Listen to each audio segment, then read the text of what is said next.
Na presença dele, continuemos então, rendendo glórias a ele e recebendo a glória dele que desce sobre nós. Amém? Nós vamos abrir a palavra do Senhor na primeira carta de Pedro, capítulo de número 1, versos 10 e 11.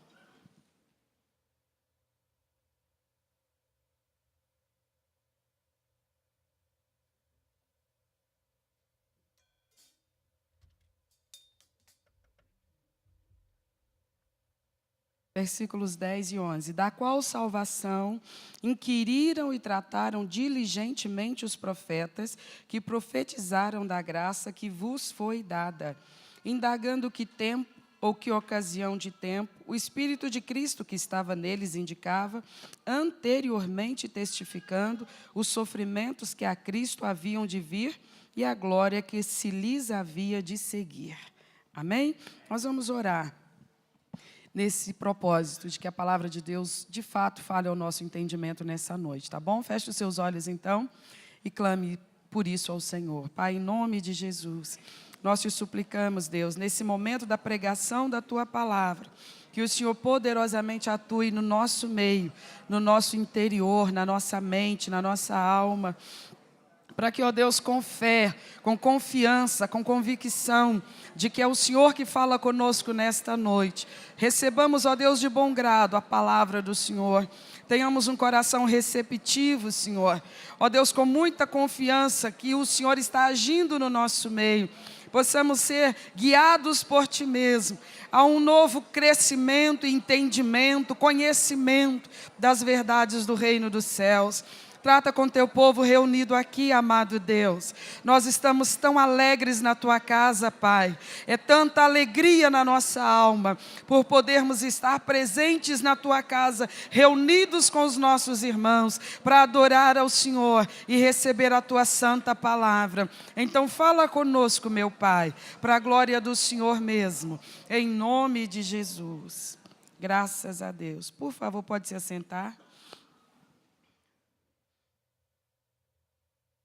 Nós estávamos na semana passada, nos versos 8 e 9, onde o apóstolo Pedro, ele está enfatizando o fato de que aqueles cristãos daquele primeiro século, vivendo todas as amarguras daquelas perseguições acirradas que eles viviam, e por conta disso perdendo tantas coisas e sofrendo tantas outras, ainda assim, eles surpreendentemente, sobrenaturalmente, eles não se revoltavam, pelo contrário, eles amavam cada vez mais a Jesus Cristo.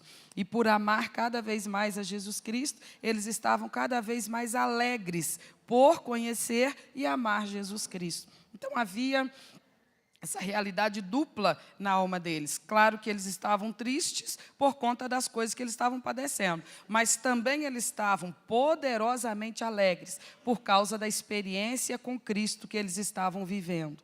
Então essa é a circunstância na qual vive a alma das pessoas que de fato estão conhecendo e estão absorvendo as verdades do reino de Deus.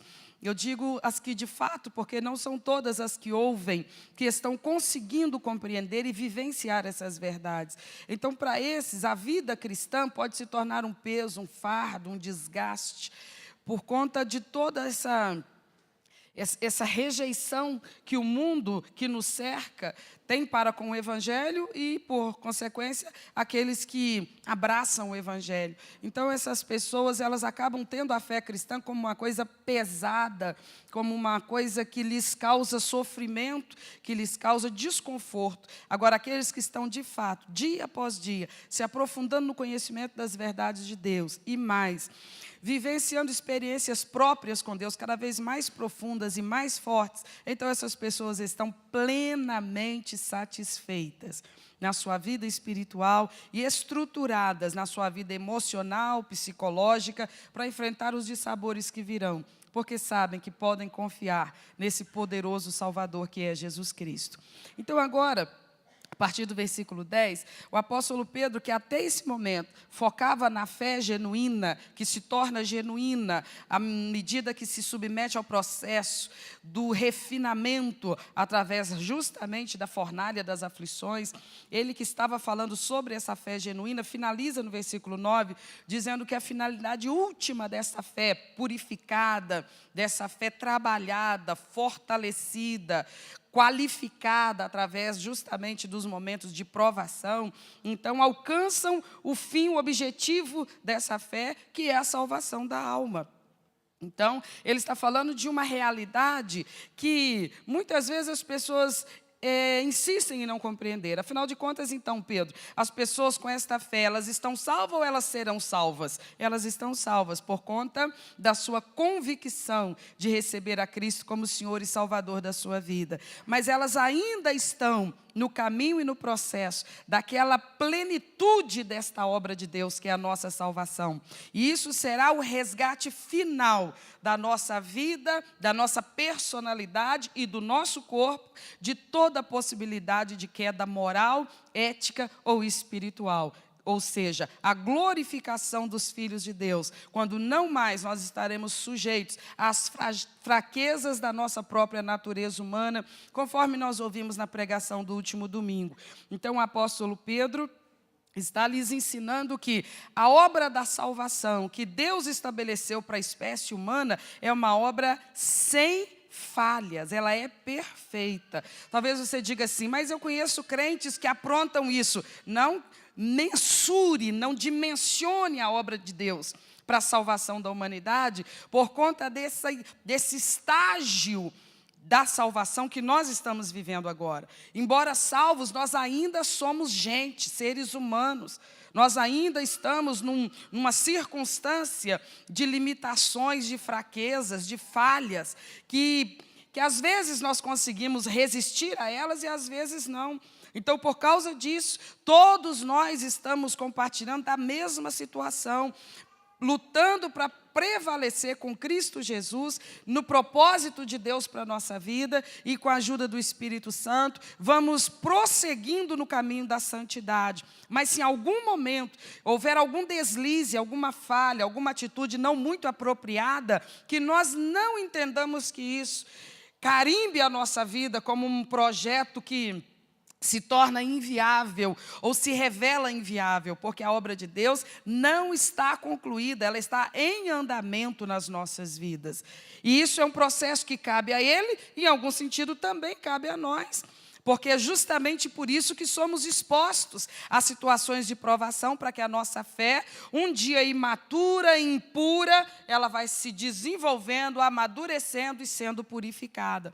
E nós vamos nos tornando cristãos resistentes, com uma convicção que não se abala, nem por qualquer coisa, nem por mínimas, nem por elevadas coisas. Uma convicção que ninguém vai roubar de nós. Pessoas que não vivem a mesma experiência, obviamente não entendem essa experiência. Também ouvimos isso no domingo à noite, na pregação do pastor. Então, as coisas espirituais, quem é que discerne?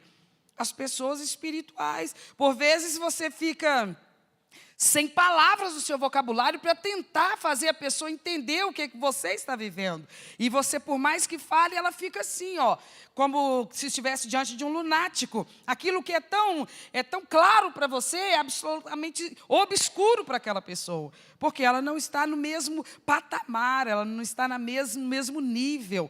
Então, o que nós precisamos compreender é que a nossa experiência com Deus, ela está e precisa estar numa dinâmica de crescimento e de profundidade, porque é uma fé viva e que está em processo de lapidação, ela está sendo melhorada.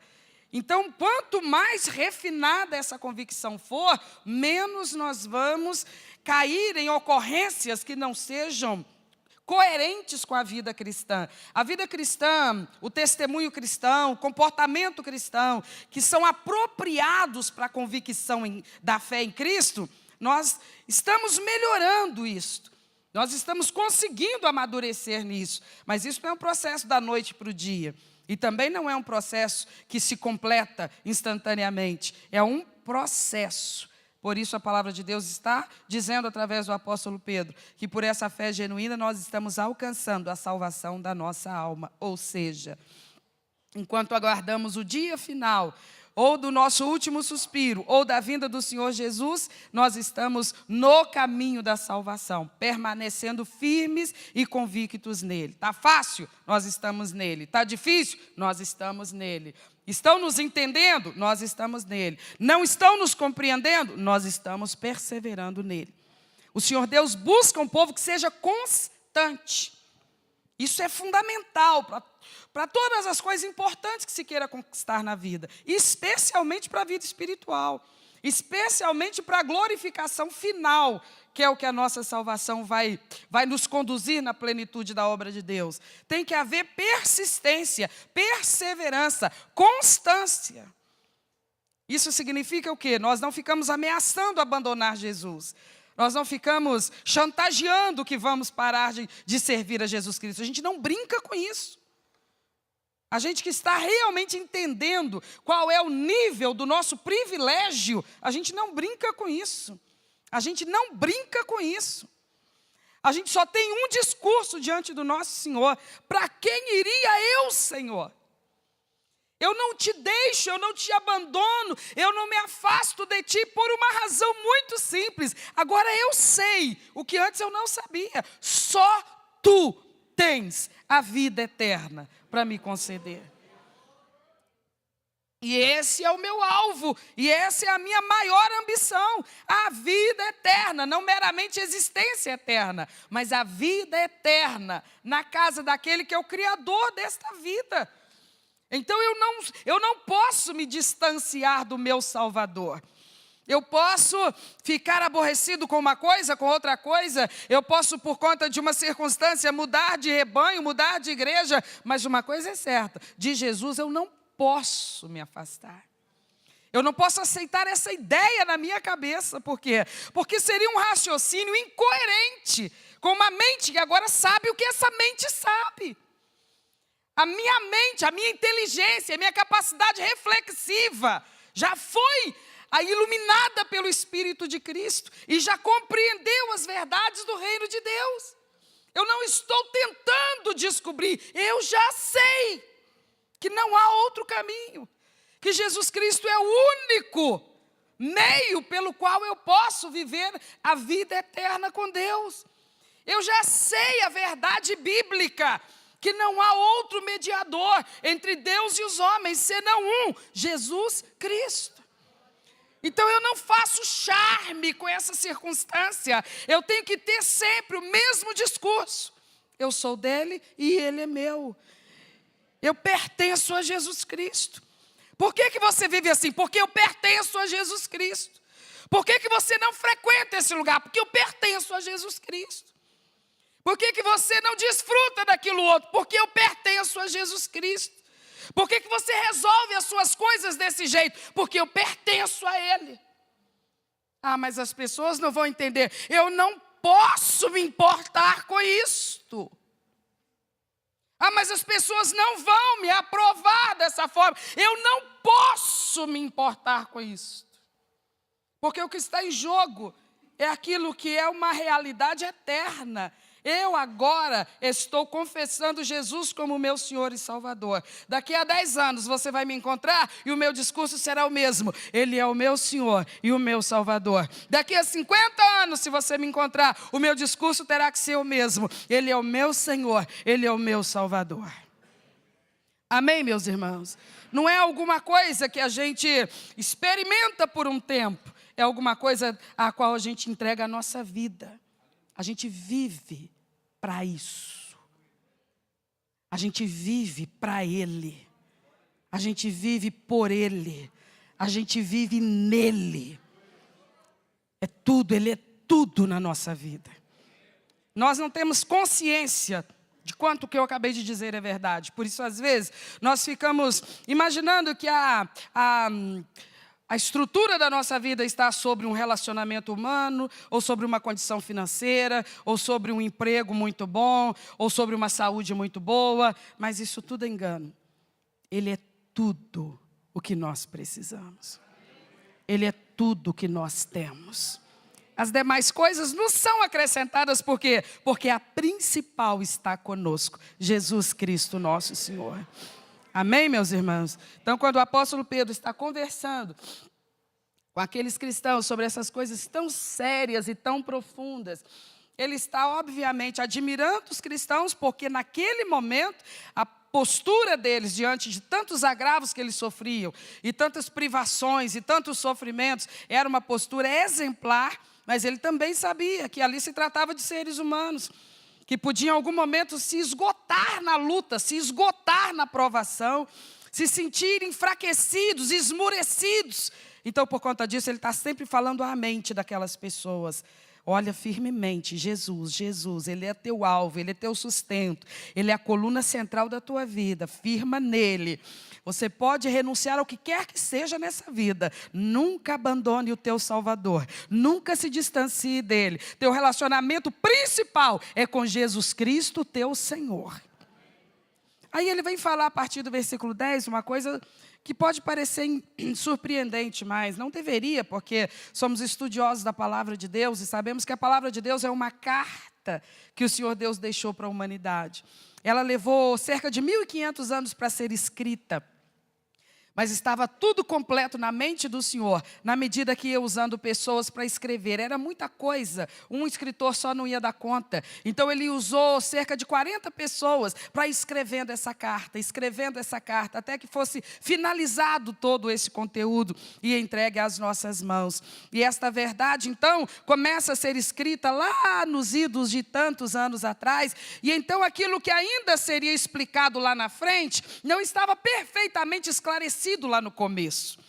Ele ditava coisas, ele citava coisas que deveriam ser registradas nesta carta, lá no começo, em que o processo de escrever, de registrar o texto bíblico foi iniciado, mas ali ele não revelou a totalidade, ele começou a estabelecer o raciocínio, o conteúdo desse diálogo. E às vezes aquela pessoa que escreveu aquela porção, ela não estava viva quando o próximo foi levantado para continuar aquela escrita. Então ele recebia uma revelação, escrevia aquela revelação, e ele mesmo por vezes ficava pensando, mas como assim? E ele não conseguia saber a totalidade dessa revelação, por conta do tempo em que aquela pessoa viveu. Por exemplo, se a gente pegar o profeta Isaías foi um homem que Deus usou para escrever um grande livro na Bíblia, um dos livros dos profetas maiores. E Isaías viveu num tempo em que ele ainda teve esse privilégio, já haviam outros escritos, uma boa porção das escrituras. O Pentateuco já estava escrito, os Salmos já estavam escritos, e estavam escritos os livros poéticos, todos eles, já estavam registrados. E os livros proféticos estavam sendo produzidos. Então, Isaías podia ler a porção que já estava escrita. E agora ele estava sendo usado por Deus para ele próprio registrar mais um pedacinho daquela porção. Mas ele sabia uma coisa na alma dele: eu não sou o último, o escritor. A conclusão dessa revelação não vai ser entregue a mim. A minha vida não vai durar tanto quanto seria necessário. Então, depois de mim, ele vai levantar outro, para que continue essa escrita. Ele sabia disso.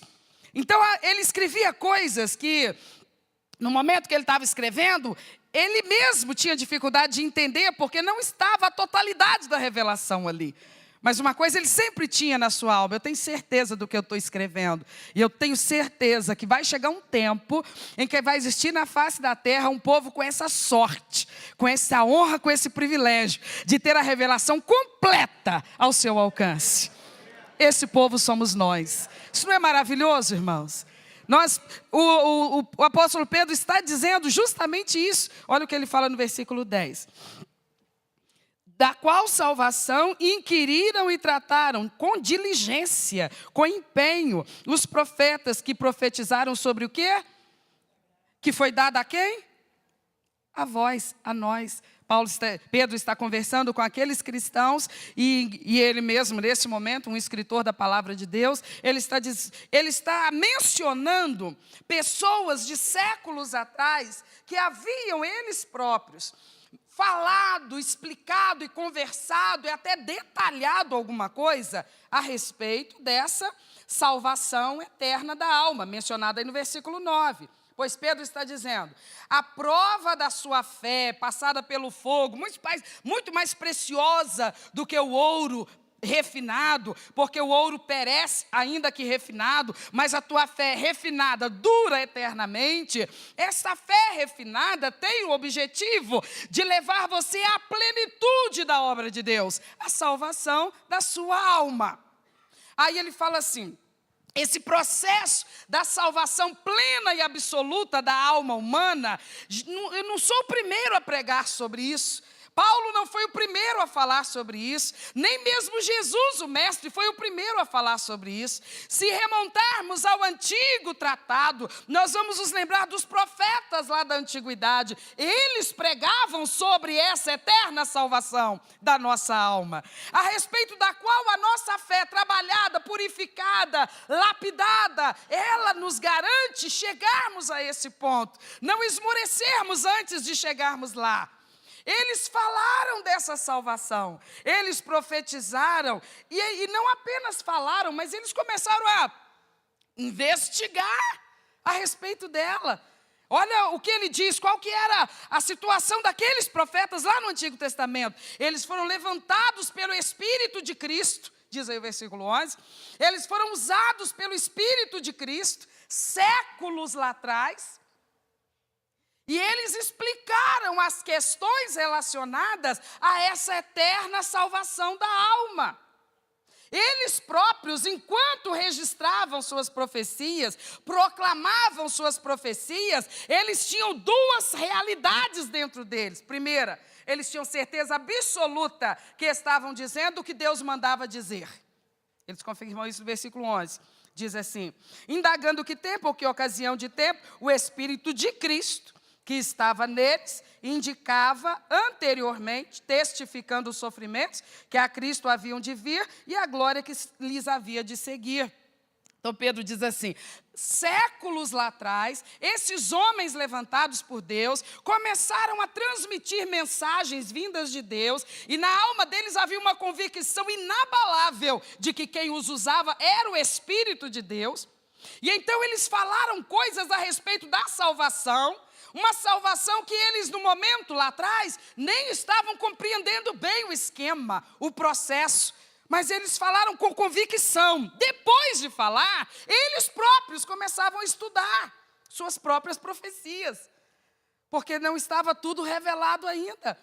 Era um privilégio que seria dado a vós. Vós quem? Geração posterior a Jesus Cristo. Todo o entendimento daquilo que eles estavam pregando lá, eles mesmos não tinham. Eles falavam coisas que não estavam acontecendo.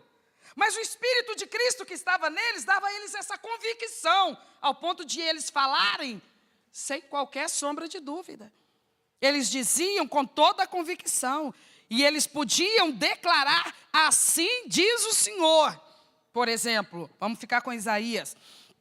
Se a gente fosse estudar o capítulo 9, capítulo 7 do seu livro, ele dá detalhes, por exemplo, de como o Messias nasceria. Eis que a virgem conceberá, a virgem dará à luz, e o nome será Emanuel, e ele será conselheiro, maravilhoso, conselheiro, Deus forte, Pai da eternidade, príncipe da paz. Ele, quando falou isso, imagina o que passava na cabeça dele. Ele proclamou, porque o Espírito de Cristo mandou ele proclamar isso. Depois de proclamar, ele mesmo começou a ruminar a mensagem que ele tinha acabado de pregar e de registrar. E ele pensou, mas como assim? A virgem vai gerar? Mas está fora de propósito, está fora do natural. Uma mulher gerar é natural, mas não no estado de virgindade. Porque não está no organismo dela tudo que é necessário para a fecundação. É preciso que haja uma união de dois organismos para que o que está em um seja complementado com o que está no outro. E então haja fecundação. Mas olha o que Deus me mandou falar. Ele me mandou dizer e anunciar a plenos pulmões e com uma convicção da qual eu tenho a máxima segurança que um dia isso vai acontecer. Uma virgem vai conceber. Um menino vai nascer, um menino. Ainda me explicou que não tinha ultrassom na época para saber o sexo da criança. Não precisa esperar os 9 meses, não. Ele já está explicando. O menino vai nascer do ventre desta virgem, que nunca terá se deitado com outro homem, com qualquer homem. Ela será absolutamente virgem. Do começo da gestação, o final da gestação, sem tocar ou ser tocada por homem algum. Ele pregou isso, ele anunciou isso. E aqui Pedro está dizendo assim, depois eles mesmos ficaram inquirindo. Como assim? Logo à frente, no capítulo 53, ele vai fazer descrições dos sofrimentos de Cristo. Ele vai dizer que ele foi oprimido, que ele foi humilhado, que ele foi ferido. Vai dizer que ele foi chamado de aquele que estava cheio das nossas transgressões. Ele foi desprezado. Ele vai dar um retrato do sofrimento, da agonia de Cristo no Calvário. Então ele, quando está tomado pelo Espírito Santo, ele anuncia essas coisas todas. Depois de anunciá-las, ele fica introspectivo, refletindo. Mas como assim?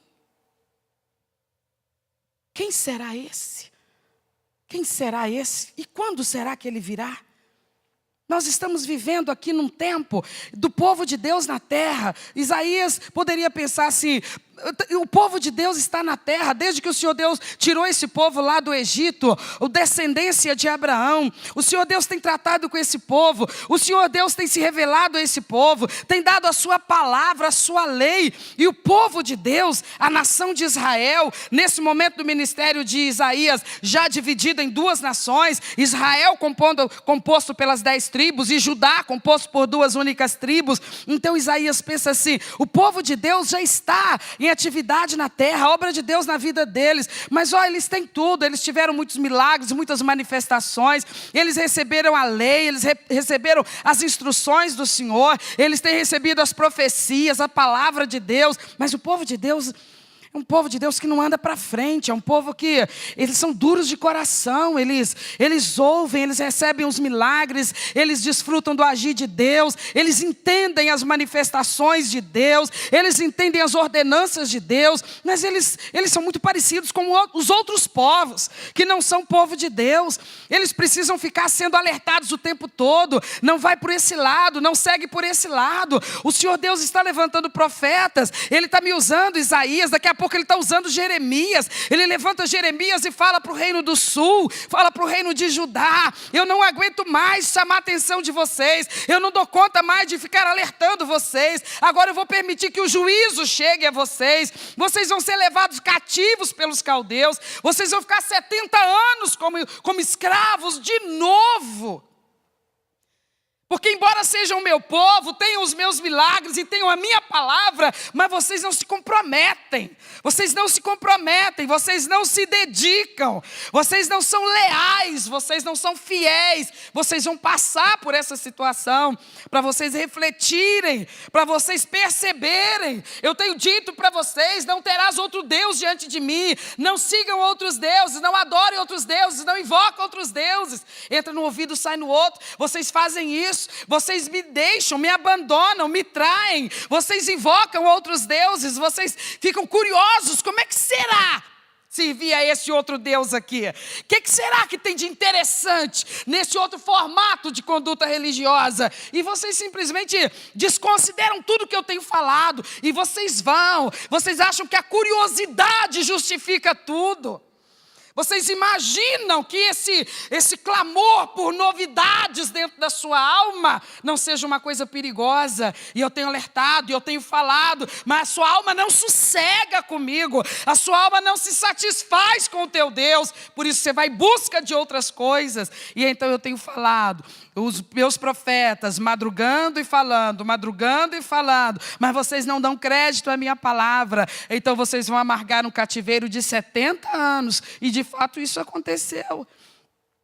Então toda a caminhada do povo de Deus, Isaías era uma testemunha disso, Jeremias era testemunha disso, os outros profetas também o foram, e eles todos viam uma coisa só. A obra de Deus na vida dessas pessoas, ela é interessante, tem hora que ela parece que toma um pulso, um ritmo, e ela avança. Daí a pouquinho eles mostram que eles são tão carnais quanto sempre foram. Eles parecem ter espasmos de religiosidade e espiritualidade. De uma hora para outra, eles voltam ao seu estado normal, de carnalidade, de mundanismo, de rebeldia. Os profetas ficavam olhando e de repente eles recebiam mensagens de Deus e Deus mandava dizer assim: fala para eles, anuncia para eles que eu vou fazer uma obra. O meu servo sofredor virá, ele será homem de dores, desprezado por todos. Sobre ele irá o castigo que trará a paz para todos os homens. Sobre ele estarão as pisaduras pelas quais os homens serão sarados. Através dele eu enviarei o Espírito para estar dentro dos homens. Através do meu servo sofredor, eu farei com que aqueles que têm coração de pedra tenham um coração novo, um coração que ame a Deus, que se volte para Deus. Os profetas falavam essas coisas e ficavam pensando: o que será esse tempo? Como será esse tempo? O tempo em que Deus terá na face da terra um povo, aonde o agir de Deus na vida desse povo vai ser tão mais potente do que o agir dele na vida do próprio Israel. Embora, olhe para mim por favor, embora para esse povo, ele não vai abrir o mar vermelho. Ele não vai abrir o mar. Ele abriu diante de Israel. Mas para esse povo ele não disse que vai abrir o mar. Para esse povo ele não vai fazer uma sarça arder no alto de um Horebe sem se consumir. Um arbusto sequíssimo, pegando fogo sem se consumir. Não, ele não vai fazer isso diante dos olhos desse povo. Ele também não vai enviar 10 pragas, ele não vai ordenar que lideranças civis liberem esse povo para servir a Deus. Ele não vai transportá-los por um deserto por 40 anos. Ele não vai fazer chover no quintal deles a comida de todo santo dia durante 40 anos. Ele não vai fazer com que a roupa no corpo deles por 40 anos não se apodreça. Ele não vai fazer com que o sapato dos pés deles por 40 anos não se apodreça e cresça junto com o pezinho dos meninos que vai crescendo. Ele não vai fazer com que muralhas sejam derrubadas ao som de trombetas. Ele não vai levar o seu líder ao alto do Sinai e ali lhe entregar mandamentos escritos em tábuas pelo dedo do próprio Deus. Ele não vai fazer isso. Ele não vai fazer nenhum desses grandiosos feitos. Mas ele vai conseguir fazer desse povo um povo com outro nível, com outra qualidade, com outra resposta ao verdadeiro Deus do que Israel ofereceu ao Senhor.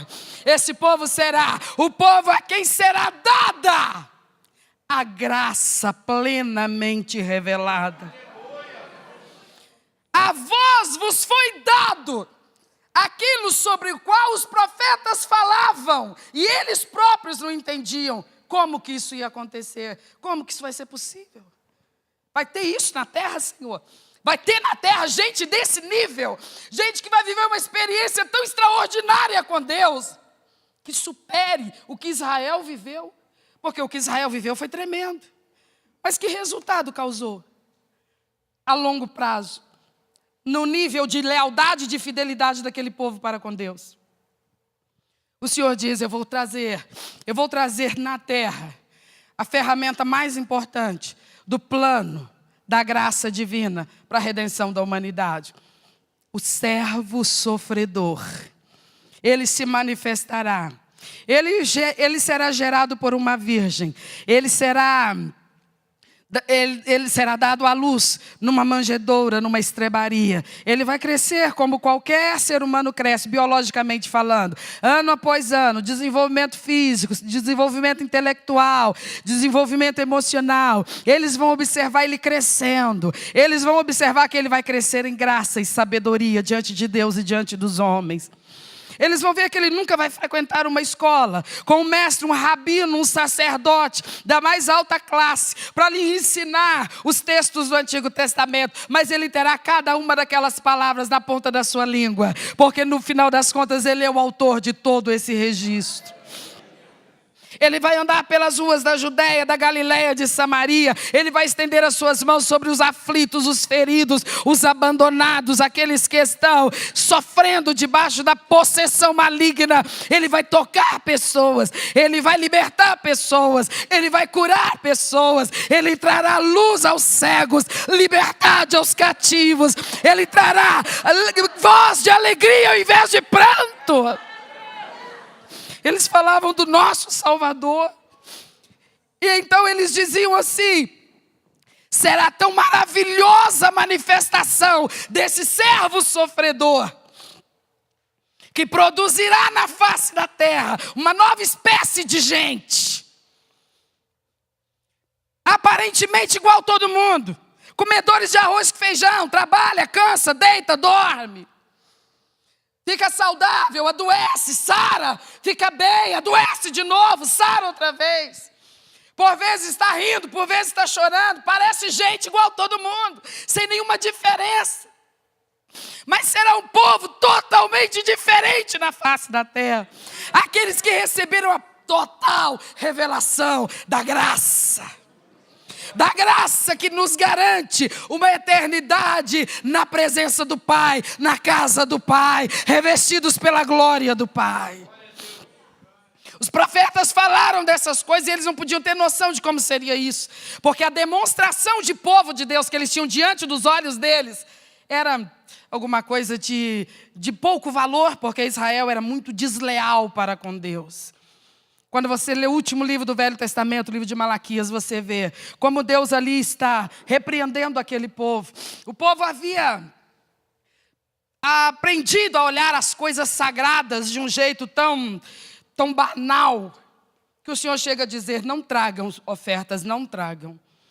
As ofertas não eram levadas em valores monetários, eram levadas na forma dos animais que eles traziam para ser sacrificados. Então, eles sabiam qual que era a prescrição da lei. Jamais poderia ser trazido um animal que estivesse doente ou que estivesse aleijado. Jamais. Isso não se deveria oferecer a Deus. Ele deixou isso muito bem definido na lei. Mas era isso que o povo estava fazendo. E o Senhor Deus então vira para eles e diz: eu não aceito tuas ofertas. Quando vocês vão ao governador, vocês levariam isto? Se fossem levar um presente ao governador, vocês levariam isso? Vocês escolheriam a pior das cabeças lá do seu rebanho? Mas a mim, comigo, a mim é assim que vocês tratam. Vocês não me honram. Me chamam de Senhor, mas não me honram como Senhor. Então eu não quero as suas ofertas. Vocês não tragam suas ofertas. O som do seu alarido, da sua música, do seu canto, eu não ouço mais, eu não quero ouvir. Porque é tudo só da boca para fora. O coração não me pertence. Esse povo só me honra com os lábios, mas o coração está longe de mim. Era essa a realidade que os profetas viam. Mas o Senhor Deus estava mandando eles falar assim: um dia vai pisar na face da terra um outro tipo de servos de Deus. Uma outra espécie de adoradores do Todo-Poderoso. Um povo que, ainda que vai viver debaixo de chicote, de pedrada, de espólio, mas eles vão olhar firmemente para o seu Salvador e vão dizer: eu não quero outro bem além de ti. Eu estou perdendo tudo? Não, eu não estou perdendo nada, porque meu tudo é o Senhor mesmo. E o Senhor nada, ninguém tira de mim. O apóstolo está dizendo assim: será que vocês conseguem entender que o seu privilégio é maior do que o privilégio dos israelitas? A história de Israel foi fascinante. Os milagres, as experiências foram fascinantes, foram. Mas a Bíblia diz que a experiência que ele preparou para a igreja está muito acima da experiência que Israel viveu. Maravilhoso, não é? Mas se nos foi dado mais, também nos é requerido mais, claro. Claro, porque Israel ainda tinha essa justificativa. É porque com relação à obra completa da graça, nós ainda não entendemos tudo. Por isso não desfrutamos de tudo. Quando nós vemos dentro de nós mesmos aquele ímpeto de não te obedecer, de não ser leais a ti, de não te honrar, nós vemos dentro de nós mesmos essa natureza terrena, mundana, humana, que ela é teimosa, ela é arrogante. Ela é arrogante com todo mundo. Ela é arrogante com os nossos semelhantes e ela quer ser arrogante contigo mesmo. E nós não temos ferramenta para poder silenciar essa natureza corrompida dentro de nós. Pois é, a igreja não tem essa justificativa. Porque por mais que haja dentro de nós essa natureza arrogante, mundana, e que deseja às vezes ser desleal ao Senhor, nós temos uma promessa. E uma promessa de Deus é uma garantia de Deus. Mas o Espírito Santo te ajuda em todas as suas fraquezas. Israel não tinha experiência com o Espírito Santo que a igreja tem. Israel tinha muita coisa, mas muita coisa que a igreja tem, Israel não tinha. Então, por conta disso, a nós foi dado mais, e de nós é requerido muito mais. Por conta disso, de nós é requerida essa constância. Justamente por quê?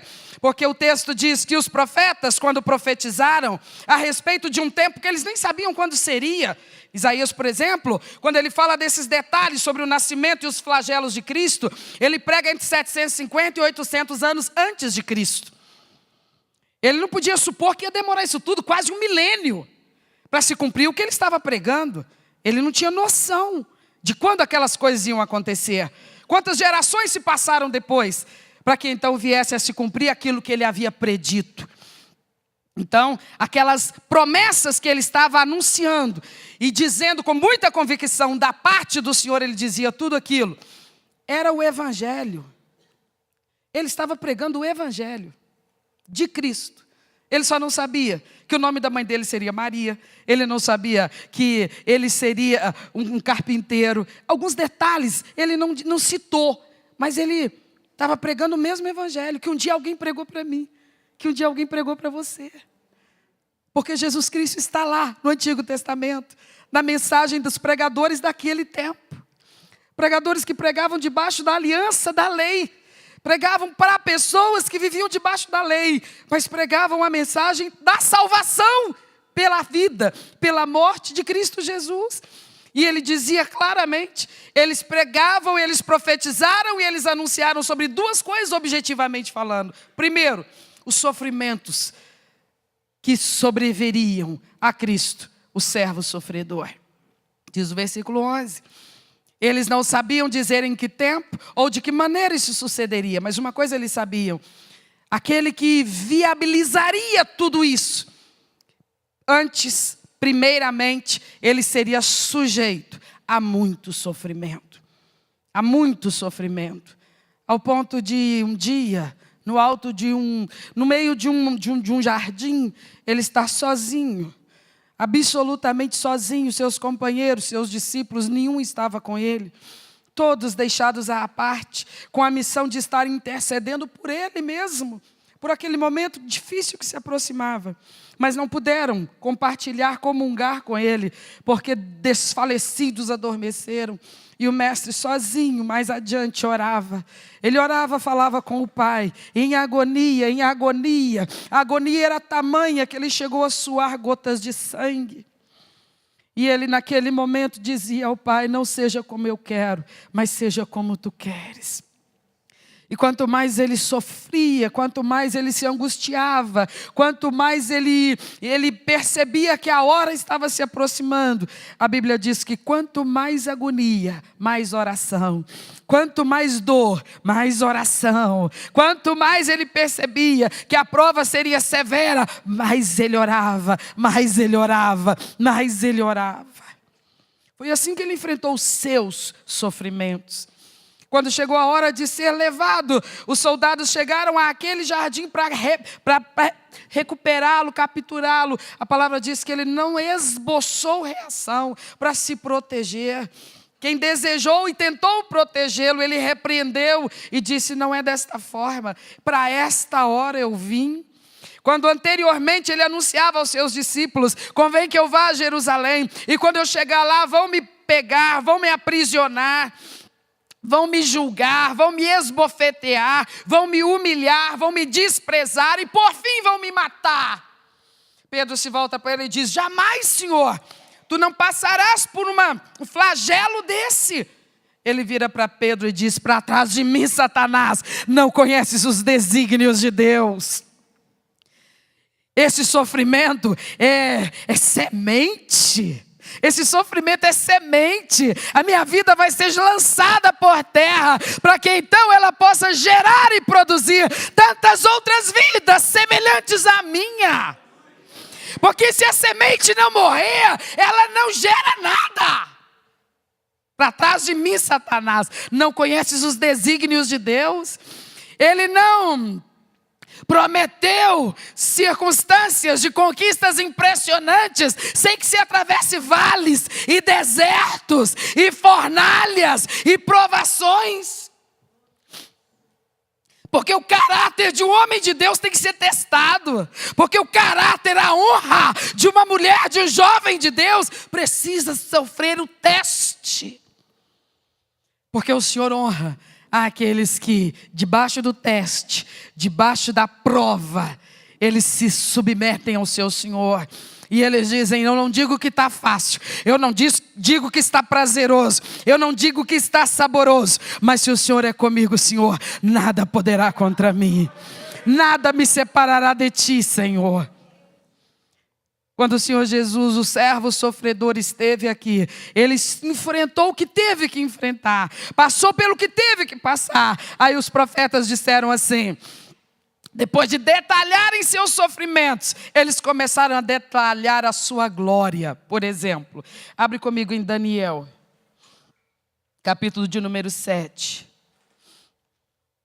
Daniel capítulo 7, versos 13 e 14. O profeta Daniel está falando de um tempo, depois da era dos sofrimentos. Eu estava olhando nas minhas visões da noite, e eis que vinha nas nuvens do céu, um como filho do homem, dirigiu-se ao ancião de dias, e o fizeram chegar até ele, e foi-lhe dado o domínio, a honra e o reino, para que todos os povos, nações e línguas o servissem. O seu domínio é um domínio eterno, que não passará, e o seu reino é único, que não será destruído. De quem que Daniel está falando? Quem que Daniel está vendo? O Cristo glorificado.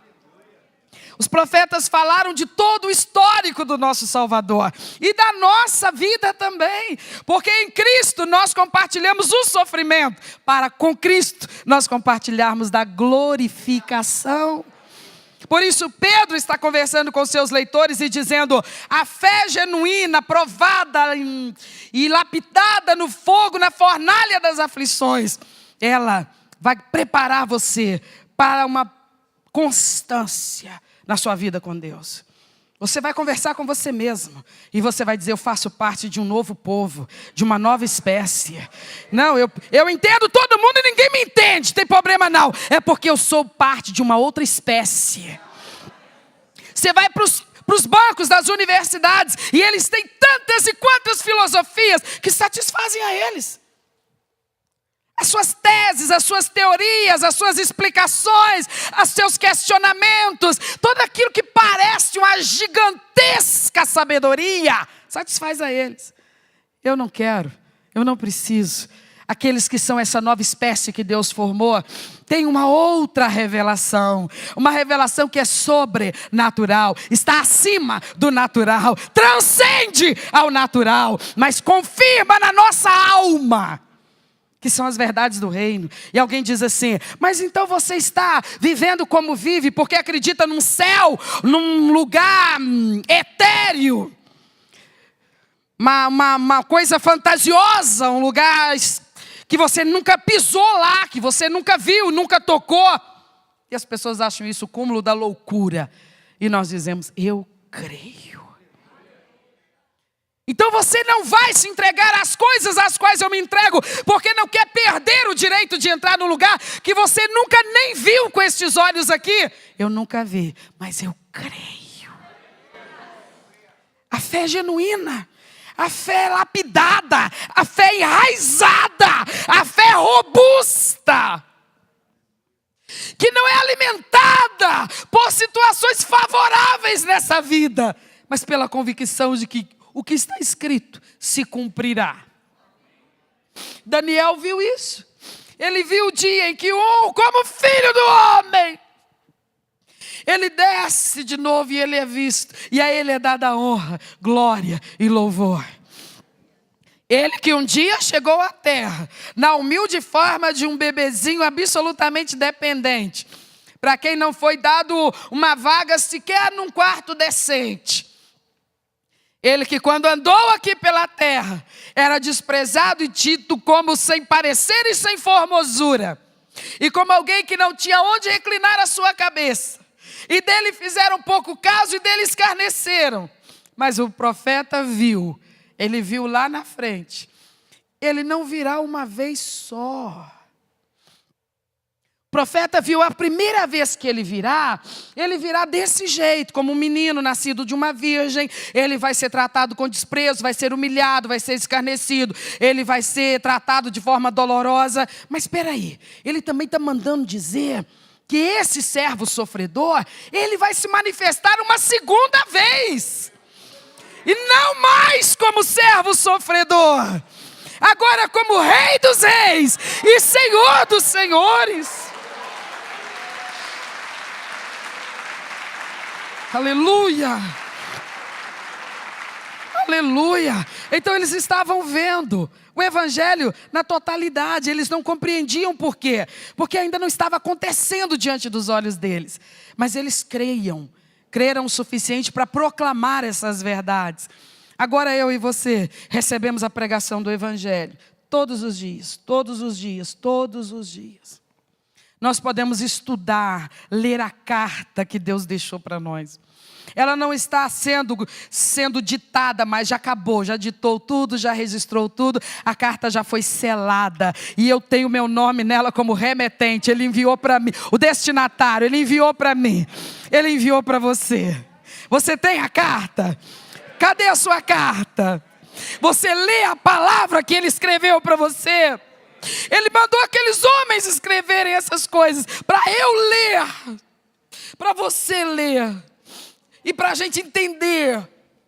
E agora ficou mais fácil para nós do que era para eles, porque agora tudo que precisava ser dito está dito. Tudo que precisava ser revelado está revelado. Tudo que eu preciso saber, conhecer e experimentar já está liberado. A minha experiência espiritual, ela terá a dimensão e a profundidade que agora eu mesma estiver disposta a ter. Porque o que ele liberou para um, ele liberou para todos. Mas nem todos lançam mão, nem todos valorizam, nem todos priorizam. Mas se nós somos e nos declaramos povo de Deus, igreja de Cristo, lavados e remidos pelo sangue do Cordeiro, nós somos o que a Bíblia diz que nós somos. Nós somos uma geração eleita, um povo santo, chamado por Deus, para viver nessa terra em santidade. E agora nós podemos, porque agora o Espírito de Cristo habita dentro de nós. O Espírito que é santo habita no ser que é pecador, mas prevalece sobre o ser que é pecador. Ele não está subordinado a mim, eu estou subordinado a Ele. A glória de Deus vai se revelando na minha vida e na sua vida. Ela vai se revelando de maneiras maravilhosas, nos moldando, nos transformando, nos purificando, nos fortalecendo e tocando em nós com a glória divina que realmente deixa a nossa alma em êxtase. E as pessoas não entendem, querem que expliquemos para elas, como assim? Você agora é um crente, eu sou de Jesus. Mas o que você encontrou nisso? Quem é que está fazendo sua cabeça? Olha, eu vou te falar uma coisa, não gaste sua saliva comigo. Não há nada que você diga que me convença a me afastar do meu Salvador. Ele é tudo que eu tenho. Ele é tudo que eu preciso. Ele é tudo que a minha vida anseia. Como assim? Você também tem família, você também tem saúde, você também tem emprego. Essas coisas não são boas, elas são maravilhosas. Com Ele. Eu podia ter tudo isso, mas sem Ele, essas coisas não seriam valiosas para mim. Elas não trariam satisfação e contentamento à minha vida. Tudo que eu tenho só vale o que vale, porque é com Ele. Fica de pé no seu lugar, nós vamos orar. Olha que privilégio e que responsabilidade. Eles pregavam coisas que eles não podiam vivenciar. Você, por favor, olhe para mim no último momento, antes de fechar os seus olhos para orar. Você vem à igreja e você ouve a pregação, Deus fala com você. Jesus falou uma coisa maravilhosa uma vez, ele disse assim: eu sou o bom pastor e as minhas ovelhas ouvem a minha voz. Então eu quero acreditar que toda vez que você vem ao culto, você é a ovelha do pastor Jesus Cristo. Então você ouve ele falar com você. Sabe, meu querido irmão, minha querida irmã, a tua experiência com Cristo é uma coisa que merece toda a sua atenção, a sua máxima atenção, prioridade absoluta para a sua vida com Deus, porque é dessa estrutura que vai sair vigor e sabedoria para todas as outras áreas da nossa vida. Feche os seus olhos agora e você ore ao Espírito Santo de Deus. E se você sentir que deve dizer isso, então diga: Senhor, eu preciso